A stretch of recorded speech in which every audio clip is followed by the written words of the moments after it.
Hello and welcome everyone to our Sarawat and NYU Abu Dhabi session on family business history. It's our first session after the summer, and we hope that everybody had a wonderful time this summer recovering from the first part of the year. And it's a great pleasure to welcome everyone back. Thank you very much for your interest. So today's session, we're very excited about it. It's going to be a great conversation, very in-depth, and we can't wait to start. But as usual, before we get started, just a couple of pieces of information for you. Please feel free to be as interactive as you wish with us. Use the Q&A and the chat functions. You're most welcome to ask your questions, make your comments. We know that a lot of you have a particular interest in today's topic, so please feel free to share your insights and your questions.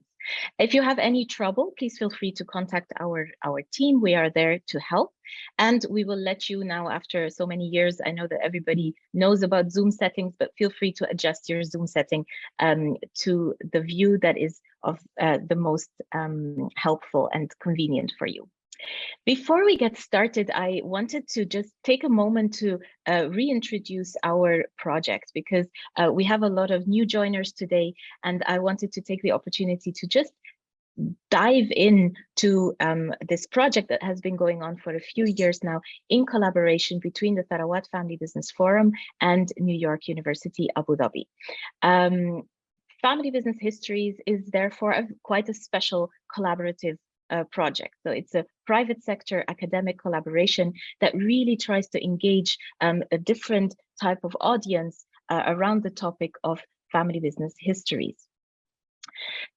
In more detail, the Family Business Histories is a project that works on compiling, documenting, and analyzing the history, legacy, and socioeconomic impact of family businesses in the GCC and Manasa region.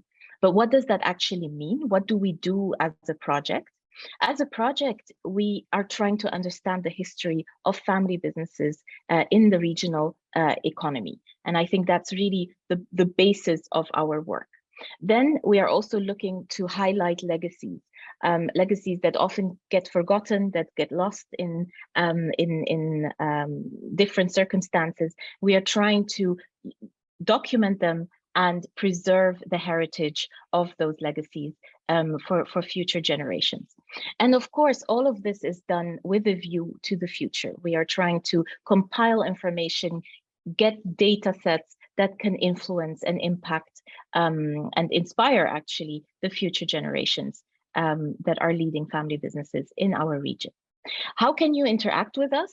You're most welcome to follow our LinkedIn page, which has regular updates and insights based on our research, as well as our sessions. And of course, our Arabic and English website, which has all the documents and the research that we publish as a project. Just a quick note for those of you who have perhaps not yet had the opportunity to download those. Our first 3 case studies are available for download, both in Arabic and in English on our website. I've realized I forgot to introduce myself. My name is Farida Elagami. I'm the General Manager of the Sarawat Family Business Forum. And together with Professor Martin Klimke from NYU Abu Dhabi, who is the co-director of the Family Business Histories Project, it's a great pleasure for us to welcome everyone here. Hi, Martin. Good to see you as usual. Welcome, everyone. So now, as to today's session, I think it will be a truly fascinating session. And first of all, of course, we'd like to welcome our keynote speaker, Professor Paloma Fernández, who is a full professor in economic and business history at the University of Barcelona. And Professor Fernández has a illustrious career in researching family businesses from a historical perspective. And she is joining us today to talk a little bit about family businesses in emerging and developing countries. And we will kind of have an interactive conversation with her after her introductory remarks with regards to the outcomes of her long-term research and what we can learn from her perspective. Professor Paloma, welcome. I hope she can hear us and see us. Hello, Farida. I think that you need to allow me to start my video. Okay, Yes. now. Okay. Yes. Hello, Thank Professor. Great. Welcome Thank to you. our session, Professor. Thank you, and really a pleasure and an honor to have received this invitation from this very enthusiastic, very powerful, and very creative research group in the MENA region. I'm really proud of having started a connection with you.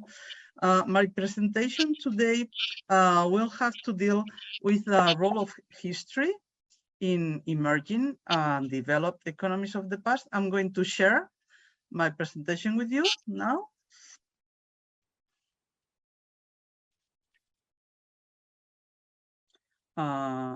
You can see Perfect. Yes, yes, okay. we can see it very well. Great.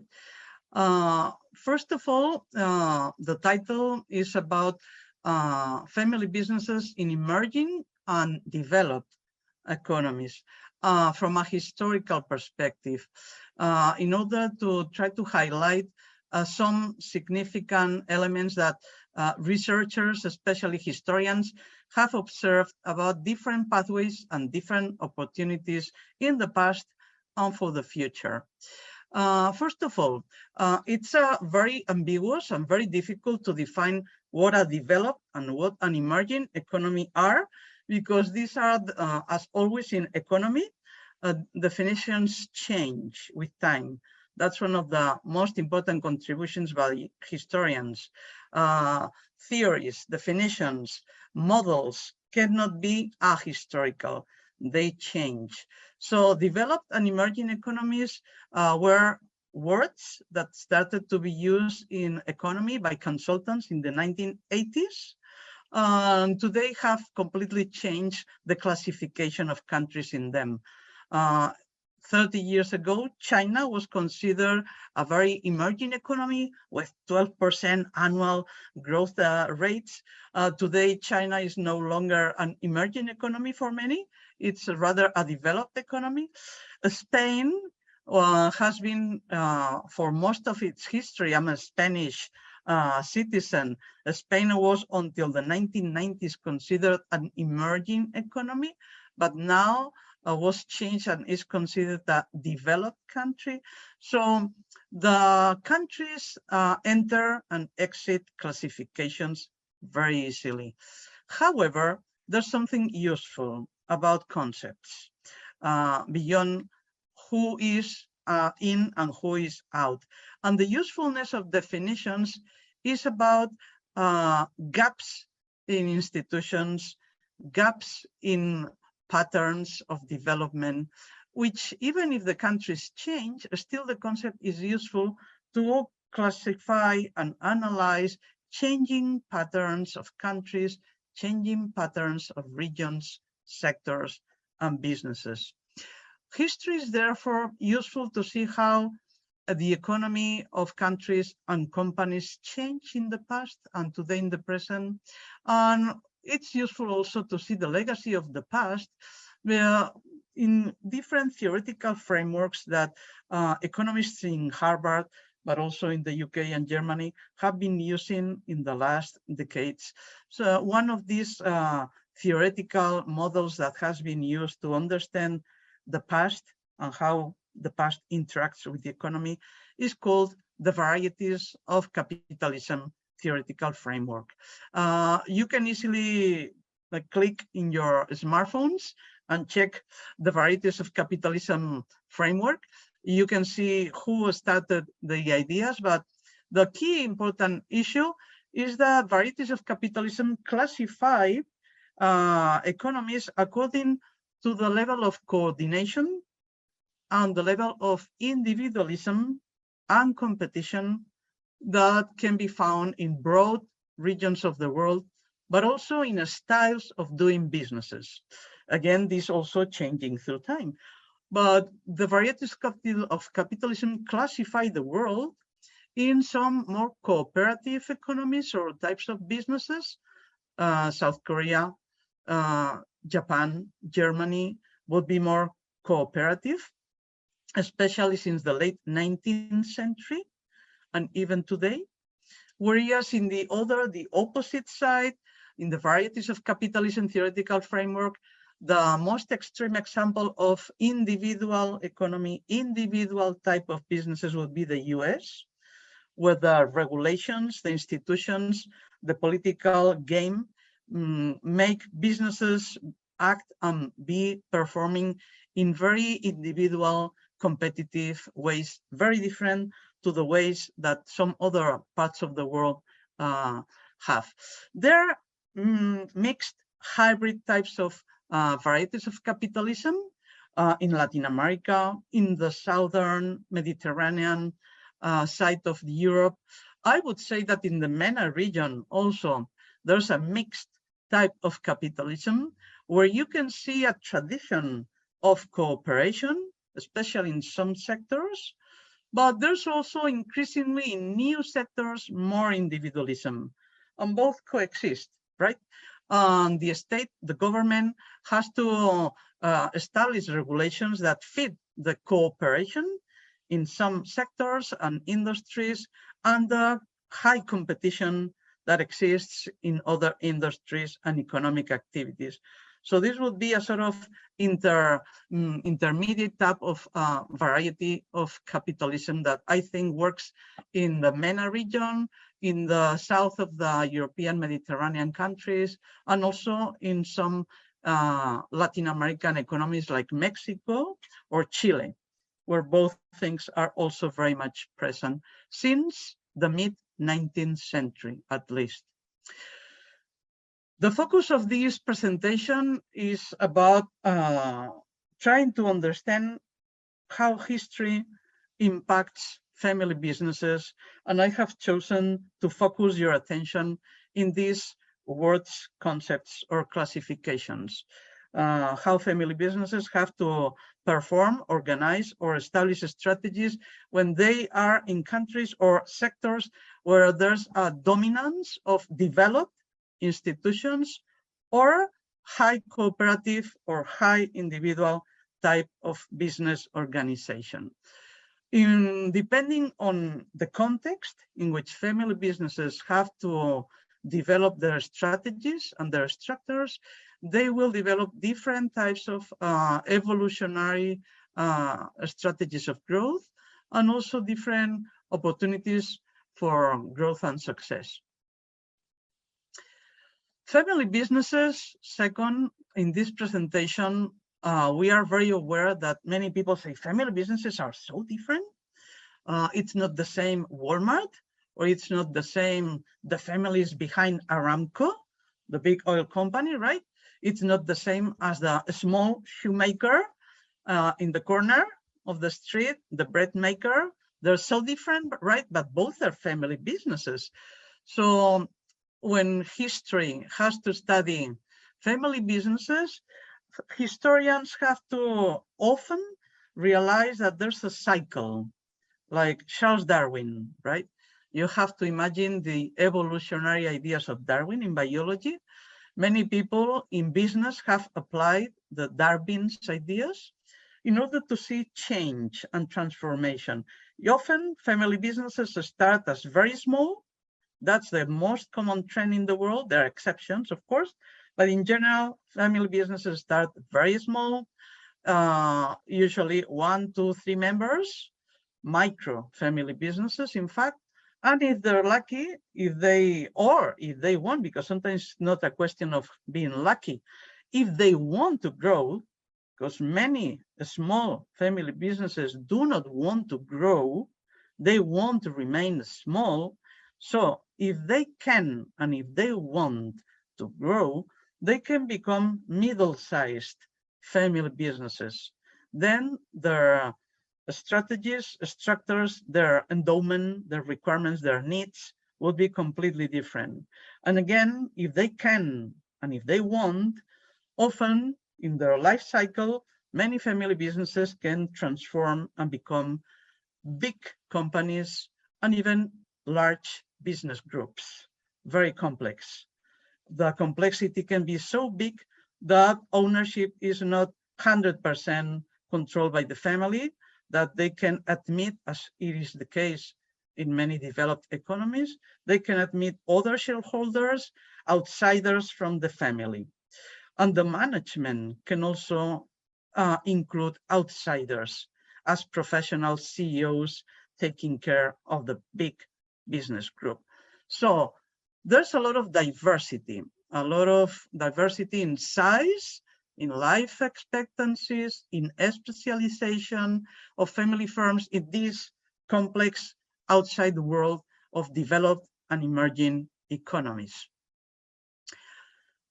Here I'll show you just a few very simple images to show this diversity. First of all, for 2005, before Lehman Brothers crisis, an image of a research I did in Barcelona, in Spain, about the longevity of the largest family businesses in a sample of 17 countries, including those that at the time in 2005, I consider developed or emerging economies. I didn't have information from the MENA region, but I hope for my next project, I'll have.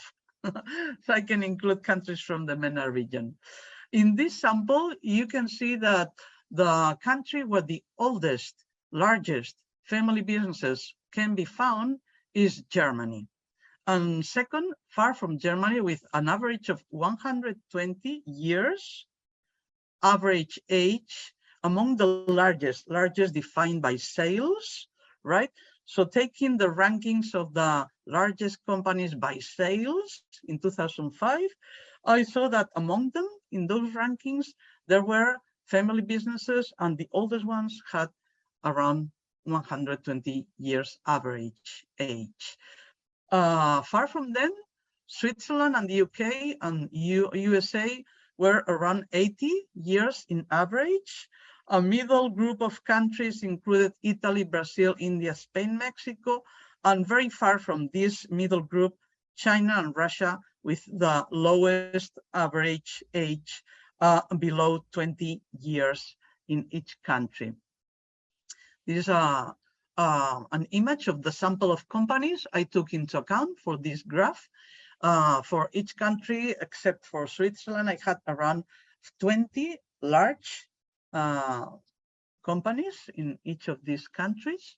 And you can see that there's a huge difference between the so-called emerging countries there, Russia and China at the time.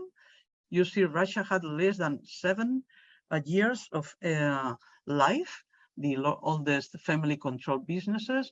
Mexico around 50, Spain similar, and only later United Kingdom, as I said before, Germany and Switzerland were above 80 years. There's a lot of companies, and the percentage from the sample is like I show here. Under 30 and between 31 and 60 years average age were half of the sample. And you see that only 9% of the sample of companies I studied for my research had more than 120 years, which fits with current knowledge about how long all companies can survive. You see that there are not many who are able to survive 120 years. In fact, this corresponds to around 4 generations. If we admit that one generation of a family is around 25 years, a father that founds a company after 25, 30 years transmits control of the company to the son. So that will be a change of generation. Only around 9% of my sample of very large companies in the world went through the 4th generation. So the common thing is to disappear, or the common thing is not to be very old, considering especially this sample where there's a lot of companies from developed economies. The size, considering sales in 2005 in the same sample of large old companies controlled by families, the US and Switzerland together and Germany had almost 2/3 of the total sales of the sample, which means that they're not just the oldest ones in the world, but also apparently the largest in terms of performance measured by sales. If you see India, if you see Brazil or Russia, in sales, they are below 3% each. Brazil is 3% of sales of the sample, India and Russia 2% each. Really very small.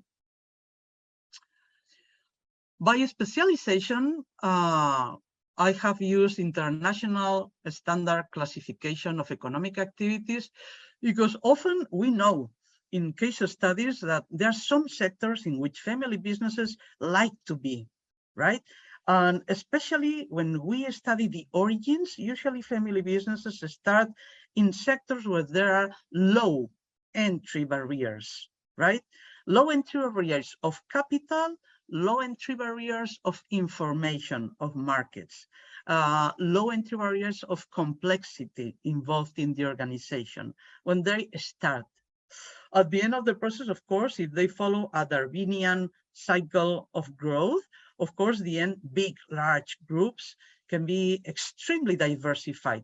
In fact, most of the family businesses in emerging countries are large, very diversified business groups, okay? But taking together all the sample, you see what family businesses in general like to be. And most of them like to be in retail. And second, in primary products, in the elaboration, manufacturing of very primary products, semi-elaborate, not very complex, initially not very financially requiring, like food or the repair of motor vehicles, wholesale trade. There's a second group of sectors, pharmaceuticals, electrical equipment, telecommunications, chemicals, metal products that are much more capital intensive, much more complex in the organization, much more demanding on knowledge of international markets. But these are well below the first sectors. You can more easily see it in this graph, where you see retail, how big the ball is, right? And if you try to find the high intensive capital, oil, chemicals, electricals, and telecommunications, you will have a hard time to see where Wally is, because Wally is a bit lost in this graph.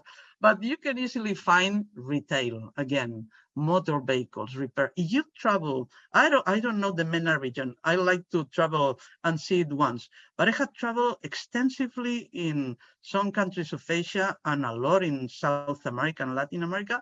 And I can swear that in Latin America, if you travel with your car, you will see everywhere small workshops to repair your car, everywhere, with all sorts of wheels. So these motor vehicles and parts is so common, and they have been the origins of many large business groups in Brazil, Mexico, Argentina, Chile, Peru, and in most of the North American countries, in Canada and the US. Also, I would say in Germany, in fact, most of the first car makers in France, Germany, not so much in the UK, but also were initially individuals, entrepreneurs who were specialized in repairing bicycles. And from repairing bikes, they developed their expertise in the repair of motor vehicles and in components for them. Again, trade is the most common specialty. There are big difference between developed and emerging economies. And as a sample, with this same project, I designed this graph where you can see the big difference in the big balls for the UK and India. In terms of sales, measured in millions of dollars. In the UK, after the Second World War, most of the big capital-intensive companies owned by families were sold to the US. The UK was destroyed by the war, the Second World War, London, Manchester, so many. And many families after the war had lost their younger members. And many seniors didn't want to continue in the business.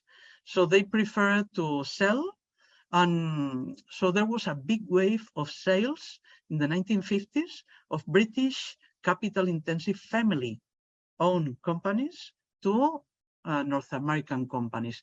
So that means that today, most of the British companies owned by families are not in the capital-intensive, knowledge-intensive sectors, but they are in less capital, less knowledge-intensive sectors, wholesale, food, repair, as 1 century ago.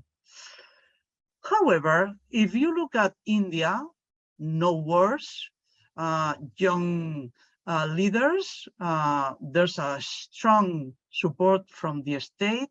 There has been no traumatic generational succession.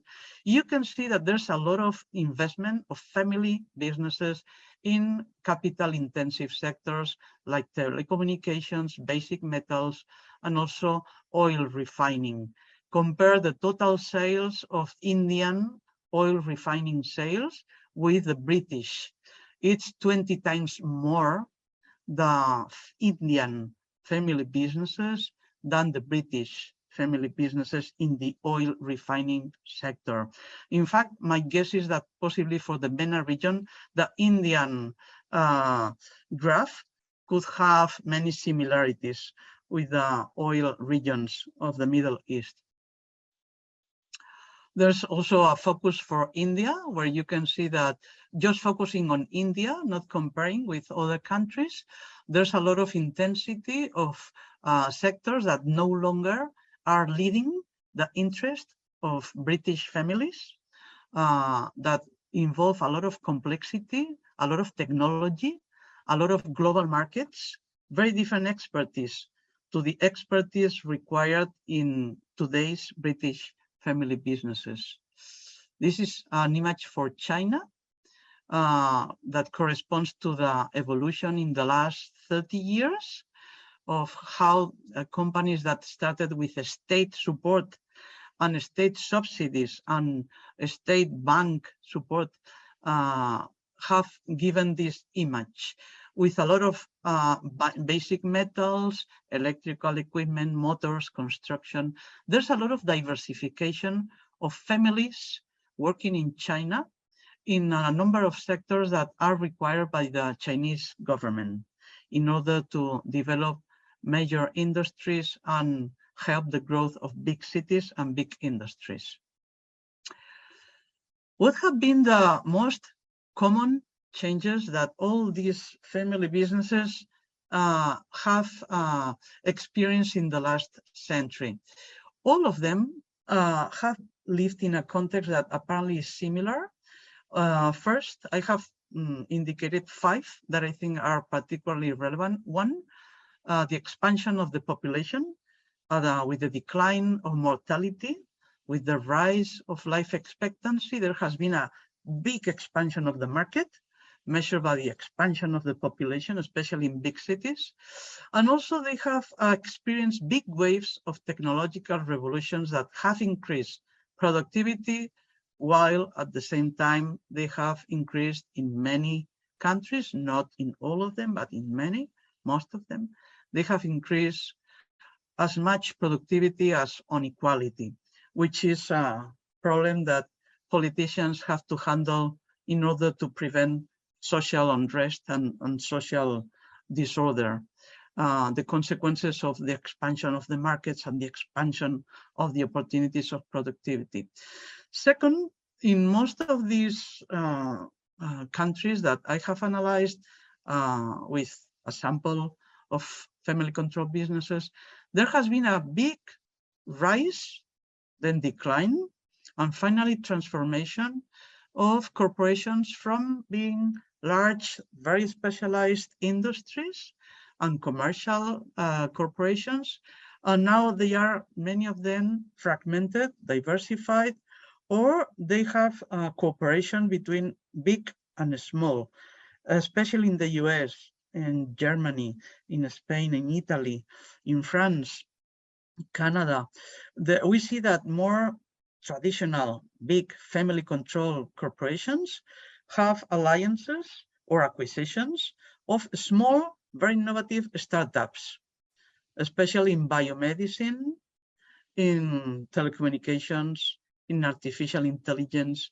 So no longer they are the factory owned by the founder of the factory, but now today there's a complex continuation and growth of past factories. Now there are many centers, storage, production, distribution, subsidiaries in the world, globalization, and this activity of searching very actively for startups or very visionary entrepreneurs who have contact with very specialized high-tech markets in order to add to traditional corporations new activities. Third, there has been a rise, decline, and transformation of global finances. In the past, the senior founders of family-controlled companies used to have little reliance on banks, if possible. They didn't like stock markets, except in the US, where it was easier and the risk of problems were minimized with the regulations. But except in the US, in most of the world, families didn't like banks and didn't like the stock markets. Seniors like reinvestment of profits. Families like loans from other members of the family. Families and seniors like to attract more younger people of the family without paying them anything. Maybe paying them the education, the university, a car, but not a salary. You just learn, right? I'll send you to the UK. You will study, but no salary, no contract, but you will learn. So that was a way of adding more resources to the company, saving money, in reducing the need to go to banks or stock markets. But this completely changed after the 1980s. With the big deregulation, there was a big bubble that exploded in the 1980s, and then again in 2008 with Lehman Brothers. The consequence of this big crisis of the financial markets has been that many companies, first of all in emerging markets, more used to wars, risk, problems, corruption, crazy governments. In emerging markets, especially Latin America, Southeast Asia, the MENA region, Africa, first there, they started to make groups where there was a central firm that was a bank or an insurance company or a financial services company inside the group. So they internalized the financial services that usually in developed economies, family businesses outsource in the market. Developed economies have been very late in realizing how smart emerging economies are. The developed world has needed Lehman Brothers, well, first the big crisis of the 1980s, and then Lehman Brothers to realize the need to go backward and be far from the risky markets, and the need to have your own firm in which there's financial services to the rest of the group. Japan did that very early in the 1940s, in fact, earlier than that. In the first half of the 20th century, Saibatsus, family-controlled Japanese groups, already had their own bank. South Koreans learn from the Japanese. South Korea has imitated many things from Japan. After the 1960s, in South Korea, they also realized how smart the Japanese were, and also they created diversified business groups with a bank or an insurance company. Japan and South Korea were the model for India and for China, even though they had political conflicts very embedded, but they liked their financial strategy. So family companies in India, in China, imitated the Japanese and the South Koreans. The MENA region, I don't know. I need to learn more from you, because I don't know exactly how you did this transition in the change of global deregulation of finances. The fact of having your own firm specialized in financing the rest of commercial and industrial activities, help not just to reduce the interest rates of your investments, and also to have long-term, more longer terms to repay your debts, but also it allowed to enter more easily and more directly and more flexibly and more quickly into opportunities of investment in global markets. The London stock market has been offering a lot of operations of merger and acquisitions to investors from all over the world, especially in the emerging markets. Families from China, families from the Arab world, families from Russia, families from Mexico, families from Spain have been rushing and hiring British persons involved in the London stock market, brokers, in order to know special opportunities to buy very quick, sell very quick, and get small shares in a number of companies with high opportunities to enter, not just for business reasons, sometimes for legal reasons. One of the largest Hong Kong family control groups is the Lee Ka-shing Group from Hong Kong. And he entered the Canadian and the US market, not just for entering the oil market in Canada or the telecommunications market in the US. He entered in the 1990s in those markets because he needed to control all the American market, north and south, after NAFTA. NAFTA is a commercial alliance of Canada, US, and Mexico, 1994.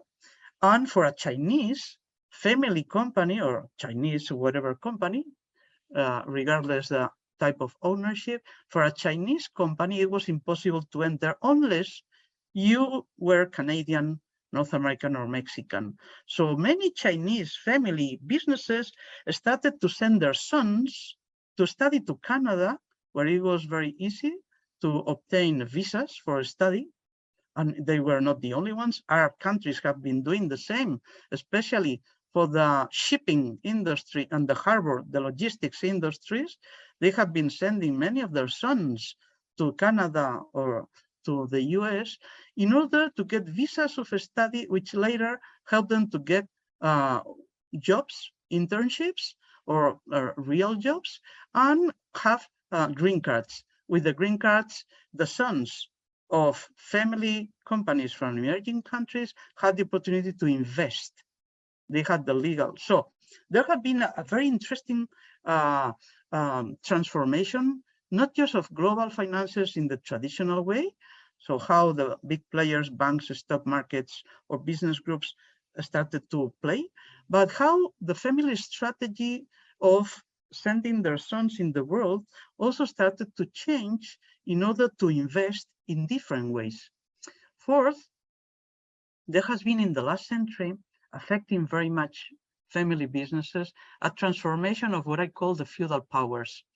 We believe that the Middle Ages are back in time, and my impression is that not at all. Feudal times are very much alive. And I think that there are many, only looking at the TV news, we realize how alive feudalism, but feudalism in different ways that family firms have to adapt to. In the past, it was visible lords, locally based, and family businesses have to be loyal, obedient to the lords. But today, the lords are invisible, globally based powers that usually are in finances, but not just in finances, in institutions that establish the regulations to enter in some sectors like biomedicine or artificial intelligence or aerospace strategies. And you have to be close to these invisible, globally based new feudal powers in order, if you want to play in that league. And many big family business groups, especially in emerging powers, in emerging economies, they know how to play with feudal powers since all days, since the days of the Quran or the Bible. Families know how to play with feudal powers at the local level. And this expertise is helping them adapt to the global scope of the new feudal powers with which they have to deal with for their activities. And finally, as you will know, climate change and sustainable strategies are in the last centuries increasingly one of the key changes taking place in the outside world that family businesses have to adapt to. So the different impact of these changes in history have been different. In developed countries, yes. Professor, to give you a note, we have 4 more minutes to switch to the conversation, if that's okay. I'll go to the focus. Thank you so much, Farida. These are some of the impact of these external forces and the adaptation of companies owned by families. Volkswagen, L'Oreal in France, Unilever, Dutch and British, IBM in the US, Nokia, Scandinavians, they have managed to adapt to these 5 changes, changing their strategies of financing, but also their strategies of production, organization in the global markets. These are some of the top family-controlled businesses today in 7 developed countries. First of all, far from all the others, Walmart in distribution, commercial distribution, and then far from them in car companies, chemical industries, Germany. Walmart is a North American company. In emerging economies, these are different issues that they have used to adapt to these common 5 elements of the external environment. 1, more diverse, more adapted to high risk, more using seniority than in developed economies, using much more collective than individual entrepreneurship, and very creative in adapting to political turmoil and globalization, from the Silk Road to the times of the Silk Belt in China today. These are some, there are many, but these are some of the ones I have been doing case studies in depth of their history. Hong Kong Center is one of the big ones, family control in Hong Kong. Reliance in India is one of the top ones in oil and telecommunications. Tata Motors is in India, car, but not just cars, very diversified too. America Mobiles, it's Mexican, the Slim family behind, very powerful, very important in all Latin America, in telephones and internet communications. This is some image of their sales. You see that the Indians and the Mexicans are leading the sample, in which there were also Brazilian, Chinese, and Russians. They do not appear in this graph because their sales are well below in the year 2005. These are some of the changes that I see in most recent times. Coexistence of seniors and juniors require union. I think that that's one positive outcome of this new age of deglobalization.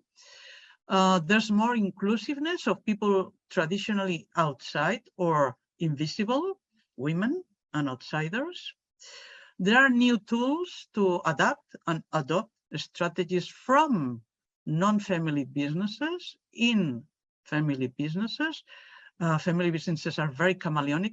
The opposite is not always true. Non-family businesses are reluctant to adopt strategies and tools from family businesses. I think that's very blind, but that's what they do. Increasingly, there are new de-risk strategies applied to broaden networks at home. Emerging economies are very good traditionally to reduce risks, doing networking, family traditions, cultural traditions, religious traditions, and all these cultural family traditions are know-how that they're using and adapting to reduce risk today that they have to globalize. They know how to create networks, pseudo-family networks with outsiders. Well, family businesses are very resilient for all these reasons, but I think that I would like to especially outline because they try, when they're successful, to respect the other generations, outsiders, their clients, their suppliers. Respect is a very important value in family businesses, traditional ones. Respect means sharing. Often families invite their clients, their suppliers at home. That way they also share with outsiders, they share the hospitality. Is a way to build respect.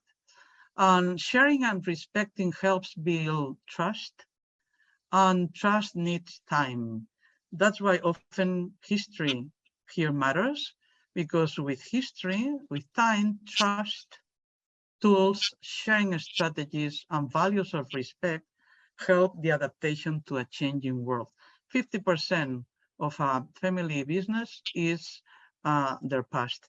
So they have the members and the outsiders working for family business have to be aware of that in order to manage the resources endowment of family companies. And with that, I will finish. Thank you for your attention. Thank you very much, Professor Fernandez. This was a fascinating and very multifaceted talk. I'm sure there are a lot of questions, about, some of the concepts that you presented. I want to kick it off and invite, the audience to submit their questions, through the Q&A box, so that we have a very rich, 10, 12 minutes for discussions. But let me kick it off maybe with one question that we landed at the end, and that is the notion of resilience. That you put forward in the context of family businesses facing complex external shifts, in many sectors and areas. How would you define then resilience in the context of family businesses vis-a-vis non-family business, and how do you address, the potential Western or ethnocentric lens, of this particular concept? Yeah, thank you, Martin. First of all, as a good historian, I would say that resilience must be defined in different ways, depending on the country and the moment in time in which, but generally, broadly speaking, of course, is a measure of strength. There was a very famous Harvard professor, historian called Alfred Chandler Jr. Alfred Chandler was a member himself of a family company in the US, the family business DuPont, one of the most important chemical family control businesses of the US. Alfred Chandler was one of the first business historians in Harvard in modern times. And he defined resilience as longevity, the number of years that the family is capable of recombining their resources, tangible and intangible, in order to endure.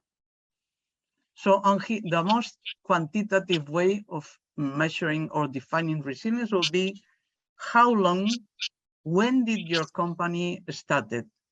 So that's a measure, quantitative measure of resilience. A qualitative measure is also how long you manage to recombine businesses, whatever business it is, and family, whomever family is, because sometimes, as in Japan, family members are non-family members. You know that sons-in-law with no blood relationship with a family are considered sons.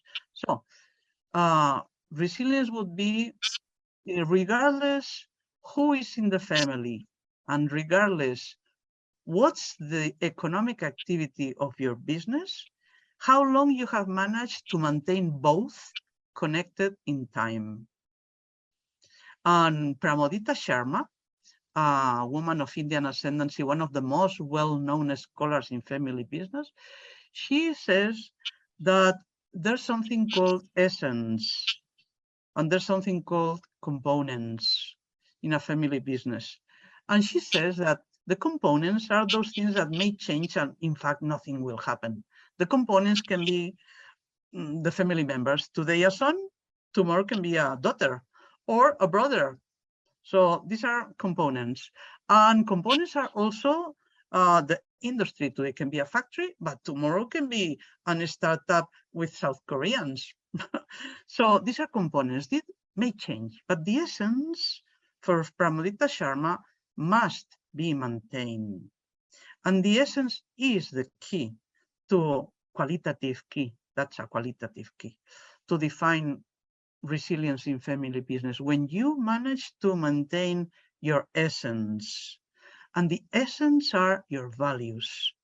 And often in family businesses, in many countries, the name, the reputation of a family name contains the essence, right? So when you say a name, that everybody in Spain, for instance, Grifols is a name of a very well-known pharmaceutical family business that managed to invent products that were life-saving. And they are very strict, very serious.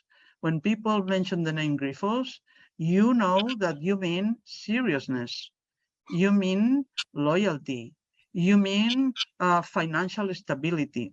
Many German companies, in fact, they have this reputation, Martin, as you know. The essence of many German family businesses is to remain Mittelstand, right? Middle-sized, very distant from fame and noise. The German Mittelstands, the essence is to be connected to the territory, to the German institutions. A Mittelstand will always be loyal to their people. That's the essence of a German Mittelstand, right? So in every country, the essence will be different, but usually it's linked to a country, a region, or a name of a family and the reputation. Thank you very much, Professor. So we have a couple of really interesting questions, but we only have about 7 minutes left. So I want to be very aware of time, but I do want to highlight kind of two partial questions that have come up. And I'd love for you to kind of maybe comment on them briefly. And then, of course, we can always take these questions offline, and I'm very grateful for them because I think they're very interesting. The first question I found very fascinating and very complex in its nature, maybe just a couple of words from your side. One of our attendees was asking, in terms of authenticity, quality, and value, is it better to remain a small business or expand it and become big? I think it's a dilemma, which you mentioned, right, as well, the Germans that kind of like to stay in that middle section. And the second question, which is far more specific in that sense, is from an attendee who's working on the history of family businesses in South Asia and the Indian Ocean, and is interested in inheritance. And she was wondering if you noticed certain patterns in terms of legal structures that were the most favorable for longevity in family businesses. So I don't know I know it's very difficult in 4 minutes to summarize your opinion on those 2 points, but maybe just a couple of keywords would be great. Thank you. Yeah, small or big, it depends. But if I were a consultant, I would say the decision must try to maintain peace between generations and must try to maintain the long-term vision of resilience of family essences. That's what I would say as a consultant or as a family member. You know that I have a family business, so I am very aware that my son wants to grow very big. My husband doesn't want to grow. He is 60. My husband is 60. He doesn't want to grow. He wants to have a nice retirement, but my son is young. He wants to go to the US, register a patent, invest, ask for loans. Oh, come on. So in the end, it's a dialogue, right? So there must be a dialogue between the members who want to grow, the members who want to remain small. And at the end of the decision, ideally, should try to maintain peace and should try to have what in the Middle Ages was the pacts, the negotiations. So there must always be a win-win. If only one wins, there will be problems sooner or later. Yeah. About the second issue, the legal forms for longevity, again, it all depends on where you live and when.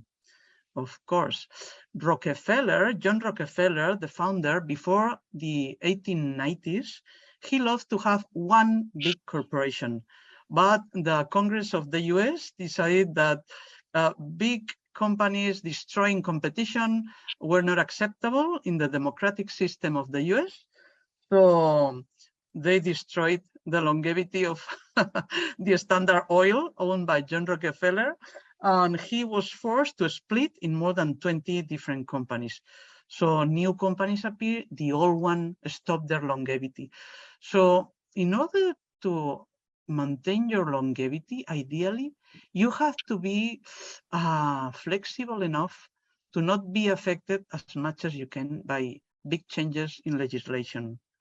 So something low level, like the German Mittelstand, I would say, try to keep a low level. If you are very visible, doing very revolutionary things, you can do them in the US, but also you can lose a lot. If you want to maintain and be resilient, legally also you have to keep a low profile and have very standard regulatory profile that can be adapted. That's why business groups are good. That's possibly, and that's not a legal form. Business groups are not legal forms, but they are the dominant way family groups are organized. One thing is organization, another thing is legal form. So business groups are composed of independent firms, but they all obey to one or two companies where there's a majority shareholder. So sometimes families are very good in establishing things that allow them to survive despite the legislation. The Rothschilds are also a good example, how they managed to do internationalization, because you can obey the law of one country, but if the law of one country is not good for your family, you can travel, cross the border, right? That's what many families do. So you establish subsidiaries, you change. Bunge in Latin America did it. The Rothschilds did it in the Second World War, and many companies have done in Europe in the Second World War. Thank you very much. Martin, any final words from your side? No, thank you so much. I think there's a lot more to discuss, obviously, and thanks so much for opening that picture. I think any and all of the points that you raised require their own seminar, their own lecture series, obviously, and you were very, very thankful, for you to be with us. Your body of work, the volumes of work that you have produced over the decades now, the scholarship speaks for itself, and we're happy to provide, further guides for further reading on that front to our audience. But thanks so much for being with us, Professor Fernández, today. And also from my side, and I can see we still have so many questions that are coming in. We could spend another 2 hours, I think, together easily, Professor, because you've literally just given us a taster of, all the complex points that you have evaluated in your research. What I take away is that kind of a new filter, perhaps, or a new lens with which looking at family businesses, which is a multi-factor lens, both external and internal factors that really play together in our decision making. As entrepreneurs, how do we make sure that in a more and more complex world nowadays, how do we take those decisions? How do we take our companies forward? And I think your model, or the elements that you have studied, really kind of merge very beautifully into a new perspective, a new model, really, with how we can look at family business leadership and ownership, who are so essential, right, for all these economies that they exist in. And that is really why we are passionate as well about family firms, because of their macroeconomic importance and impact. And so once again, thank you very much. We are very honored that you've spent this time with us. I'd like to thank our audience, who's been extremely diligent and asking amazing questions. We hope, of course, to continue this dialogue with Professor Paloma whenever we can, and we hope to see you there again. But for now, until the next time, we wish you a wonderful afternoon. Thank you very much, everyone. Thank you. Thank you.